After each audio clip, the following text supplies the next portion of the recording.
지금이 바로 1936년 그 시기와 비슷하다는 겁니다. 미국이 일방적으로 지금 관세를 매기고 병든 현상들이 나타나고 있다. 괴물들의 시간이 되고 있다. 미국 강대국 앞에 당할 만큼 당했다. 우리도 핵무기를 갖자. 중국에 편승하는 게 한국의 국익을 위해서 가장 바람직하다고 주장하는 분들도 있죠. 한국이 여기에 어떻게 대응해야 되느냐.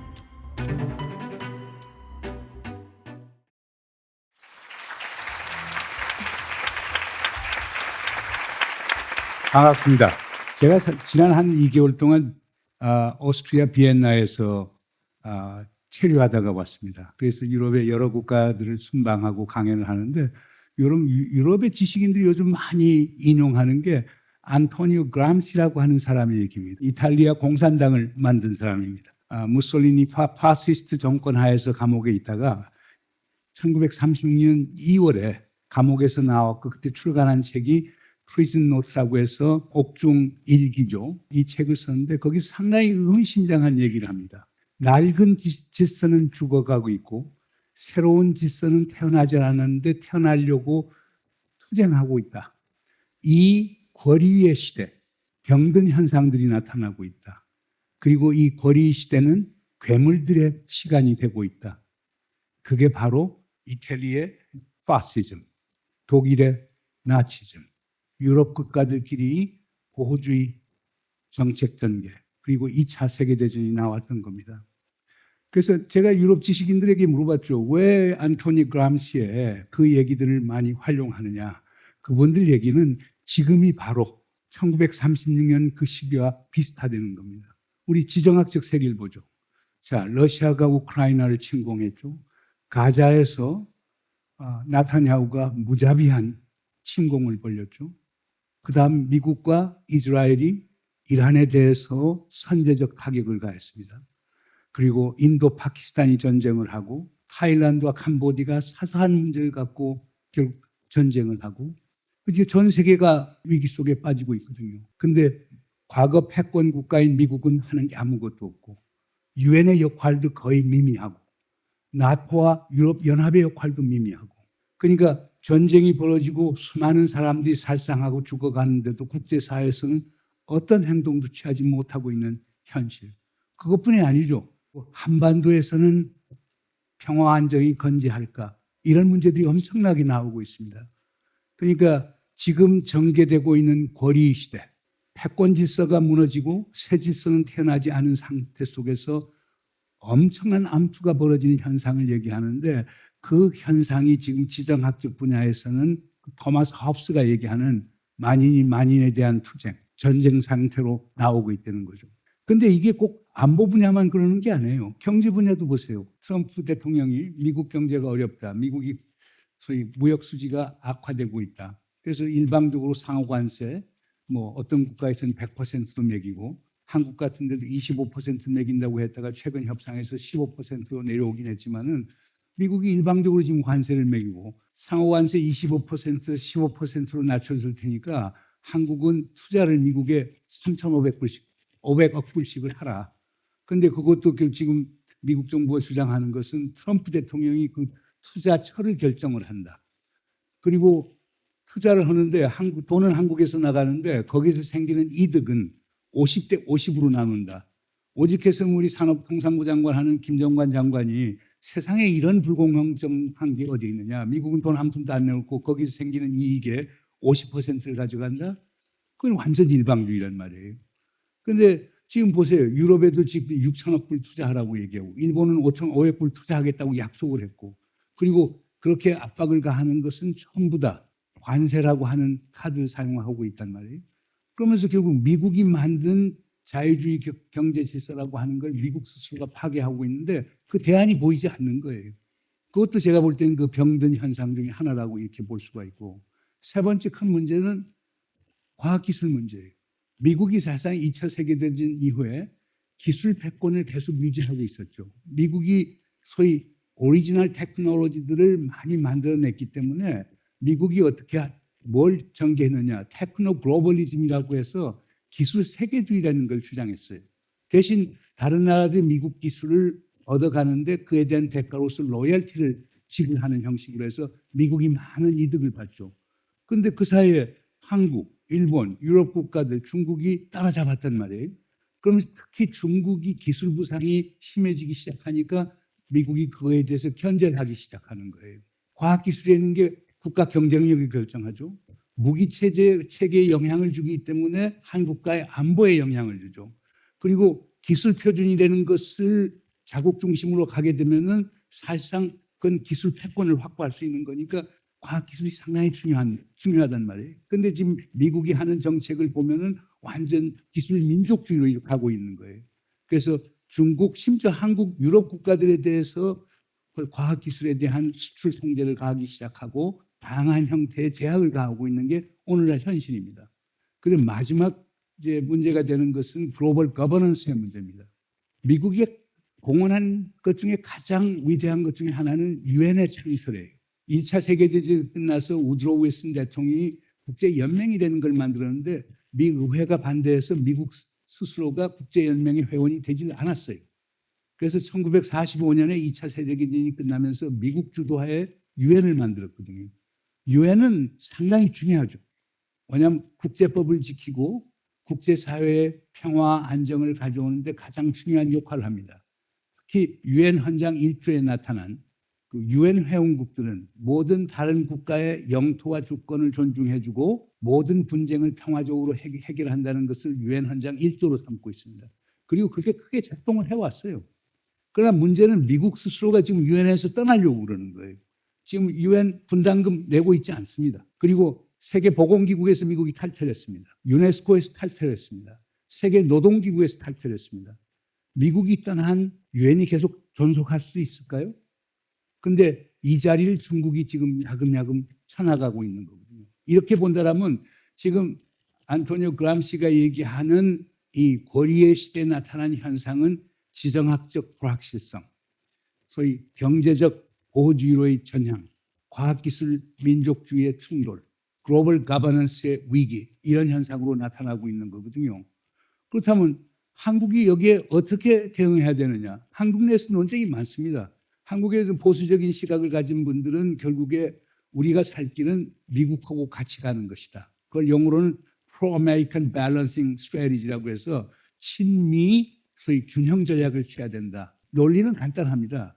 한국은 패권국인 미국하고 같이 가서 수정주의 세력인 중국이라고 하는 국가의 도전을 막는 것이 한국의 국익에 가장 좋다라고 생각하는 분들이죠. 또 다른 한 시각에서는 뭐냐? 우리 과거 역사를 보자. 특히 병자호란의 사례를 보자. 그 당시에 지는 명나라, 뜨는 후금 청나라 이거에 대한 정세 판단을 잘 못했다. 그래서 우리는 그 당시에 쇠퇴하고 있는 명나라에 배팅을 했다가 결국 청나라에 엄청난 수모를 당하지 않았느냐. 이런 과거 역사를 보면은 지금 우리가 소위 배팅을 해야 될 국가는 미국이 아니고 중국이다. 그래서 중국에 편승하는 게 한국의 국익을 위해서 가장 바람직하다고 주장하는 분들도 있죠. 그런데 이런 분들은 그렇게 많은 것 같지는 않아요. 역사가들 중심으로 해서 이런 주장을 하고 있죠. 그러나 세 번째 시각도 있습니다. 홀로서기로 가야 된다는 주장을 하는 분들도 있습니다. 홀로서기에는 두 가지가 있죠. 하나는 보수 진영에서 얘기하는 것은 우리가 강대국 앞에 당할 만큼 당했다. 우리도 핵무기를 갖자. 그러면 핵무장을 했었을 때 국제사회의 제재라고 하는 것은 우리가 상상을 초월할 정도 상당히 심한데 그럼 한국 경제는 어떻게 되는 건가? 한국의 원자력 산업의 미래는 어떻게 되느냐? 이런 문제점들이 있거든요. 또 반면에 홀로서기 주장하는데 또 진보 진영에서도 다르게 얘기를 합니다. 사실 우리가 핵무장을 하게 되면 핵군비 경쟁에 들어가게 되고 주변국의 견제는 또 심화가 되니까 그게 옳은 방향이 아니다. 우리는 기본적으로 추구해야 될 게 스위스처럼 영세 중립국으로 가는 게 가장 바람직하다. 강대국 정치에서 우리 스스로를 전련시키는 것이 우리에게 최대의 방식이라고 보는데 근데 이 경우는 결국에 어떤 문제가 있느냐 하면은 주한미군 철수를 전제로 해야 되고 한미동맹을 사실상 종식을 시켜야 돼요. 중립국은 동맹을 가질 수가 없으니까 이런 국내적 저항이 가능한가. 그런 이유 때문에 홀로 서기도 그렇게 쉬워 보이지는 않아요. 그렇다면 가장 바람직한 건 뭐냐면은 현상 유지예요. 현상 유지라고 하는 것은 뭐냐. 미국하고 동맹을 계속 유지하고 그리고 중국하고도 전략적 협력 동반자 관계를 계속 유지해 나가는 거예요. 그러려고 하면 엄청난 외교적 기술이 필요하겠죠. 그래서 미국하고 동맹 관계, 중국하고 전략적 협력 동반자 관계를 유지해 나가는 건데 김대중 대통령께서 이것을 최초로 시작을 했어요. 그런데 이런 접근법도 어떤 문제점이 있느냐면은 김대중 대통령이 이런 균형 외교를 전개할 때는 클린턴 대통령하고 짱점인 중국 주석하고 사이가 아주 좋았어요. 미국과 중국 사이가 좋았었을 때는 미국하고 동맹, 중국하고 전략적 협력 동반자 관계가 동시에 이루어질 수 있는데 지금처럼 미중 관계가 상당히 대립적이고 그 대립의 심도가 강해졌을 때 우리가 양쪽으로부터 국익을 우리가 극대화시킬 수 있는가? 이건 상당히 고민스러운 거죠. 왜냐하면 더더욱 그러는 거는 미국이 계속 우리에게 보내는 메시지는 분명해요. 미국, 중국 중에서 한쪽을 선택하라. 가령 얘기 들어서 대만 해협이나 남중국해에서 군사적 충돌이 발생한다. 그러면 한국은 미국을 지지한다는 걸, 군사적으로 지지한다는 것을 명시적으로 밝혀라고 나오는 거거든요. 반면에 중국의 입장은 또 명백해요. 한국이 미국하고 동맹을 맺는 것은 한국의 주권적 권한이다. 우리가 뭐라고 얘기할 수는 없다. 그러나 한국이 미국 편을 들어서 중국의 적대적인 행동을 했을 때 우리는 한국을 우리의 적으로 간주하겠다. 가령 사드 문제로 불거져 나왔지만은 가령 미국이 중국을 겨냥한 중거리 탄도미사일을 우리 한국에다가 배치한다든가 또는 한미 연합 군사훈련 같은 것이 중국을 겨냥한 행보로 이렇게 나간다라고 하면은 중국 입장에서는 한국을 결국에 적대시할 수밖에 없다라고 하는 게 중국의 입장이에요. 그래서 어떻게 보면 미국과 중국 사이에서 균형 외교를 해나간다는 것이 우리에게는 상당히 바람직한 것이지만 현실적으로 그것이 그렇게 전개될 수 있는가? 이거에 대해서 현실적인 문제점이 많죠. 이제 마지막으로 우리가 생각할 수 있는 것은 뭐 제 개인적으로는 주장을 많이 해왔던 건데 초월 외교라고 하는 걸 저는 강조하고 싶어요. Transcending Diplomacy라고 해서 자 미중이 대결하게 되면 가장 그 사이에서 샌드위치가 돼서 희생을 보는 게 대한민국이고 그다음 일본도 거기서 희생되고 호주, 캐나다, 유럽 국가들이 미중 대결 구도에서 샌드위치 상태가 돼서 손해를 많이 본다.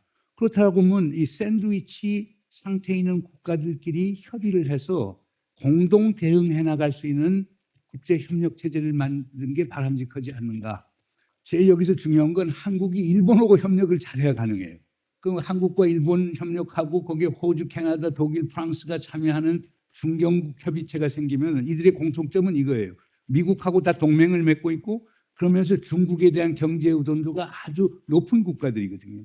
그러니까 이들이 협력하면은 미중 갈등을 완화시키면서 지금 다자질서를 복원시키고 그다음 열린 지역주의로 가는데 큰 역할을 할 수 있지 않느냐 이런 생각을 지금 해보게 됩니다.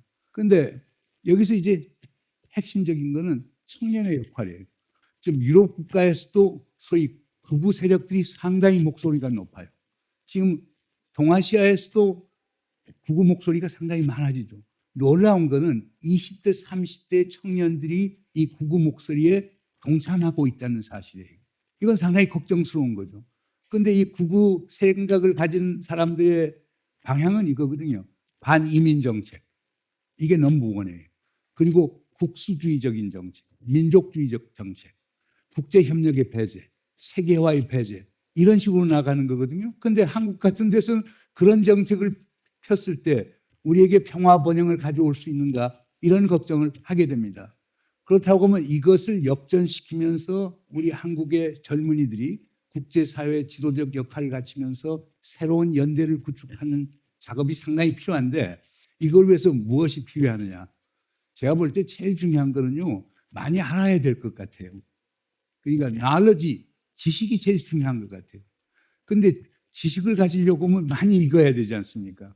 AI에만 의존할 수는 없죠. AI를 넘어서 많이 읽고 소위 이런 강좌도 많이 가고 그러면서 지식을 많이 가져야 되겠다. 그러니까 두 번째 지식을 많이 갖게 되면은 결국에 뭡니까? 토론을 많이 할 수 있어야 돼요. 그러면 토론을 하다 보면 공감대를 가진 사람들끼리 그룹이 형성되고 그들이 그 대내적 연대 그리고 그들 간의 국가 간의 연대가 구축이 될 수 있기 때문에 두 번째 토론을 많이 하라.